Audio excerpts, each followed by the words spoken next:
Top five. Top five. Top five. Top five.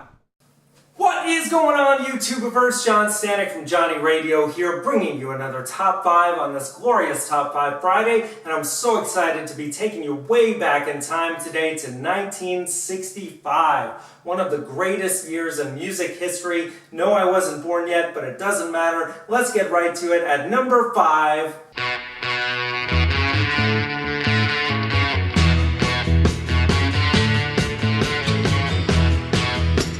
Satisfaction by the Rolling Stones, just an undeniable classic. And this is only at my number 5, guys. Man, what a riff, that da-da-da-da-da. And the story goes, Keith Richards was noodling around on his guitar and with a tape recorder and just fell asleep. And then the next day, playing it back, he heard that little segment of da-da-da-da-da and was like, I think I got something here. And there you go. History in the making. I Can't Get No Satisfaction. The Stones, I believe, first number 1 hit, making them rivals of the Beatles, which, speaking of which, at number 4... Yesterday, all my troubles seem so far away. Yesterday, man, what an amazing song, and so many great ones to choose from in this year because the Beatles released not 1, but 2 awesome albums, Help and Rubber Soul. And to me, Yesterday is the best of the bunch because it's just so classic. I mean, it's almost like classical music. The melody is just one of the greatest in music history, and the story behind this one is Paul McCartney woke from a dream with this amazing melody in his head, and he had to write something down right away, and he wrote Scrambled Eggs. And thankfully, he later changed that to Yesterday, and just such a beautiful longing ballad. And to me, yes, in most cases the Beatles do trump the Stones, and in this case for sure, but both classics. And that's only at my number 4. So now at number 3, I feel good. I knew that I wouldn't. I feel good. I knew that I wouldn't. I feel good. James Brown, come on. I Got You, in parentheses, I Feel Good. Just one of the greatest singles of that year. And I don't know if it's soul or funk or R&B or rock. I think it's all of the above.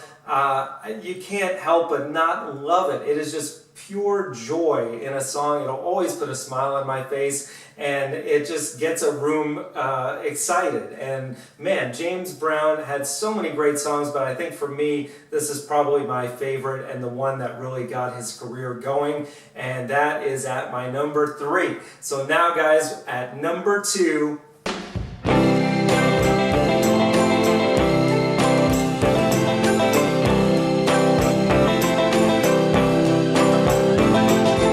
Rolling Stone by Bob Dylan off of the masterpiece Highway 61 Revisited. Man, this song is just so amazing, and it's Bob Dylan at his most scathing, pissed off lyrically, saying, how does it feel to be on your own? And just brilliant. And you know, the song was 6+ minutes and was played on the radio over and over again, which was unheard of at the time. But how can you edit down such amazing, brilliant lyrics? And man, the music on this thing, you got musicians like Al Kooper and Mike Bloomfield from Paul Butterfield Blues Band just heightening it even more to such an amazing level. It's no wonder that bands like the Beatles and the Stones were following in Bob's footsteps at the time. What a revolutionary in the year 1965. So that's at my number 2. Now, guys, here we are at number 1.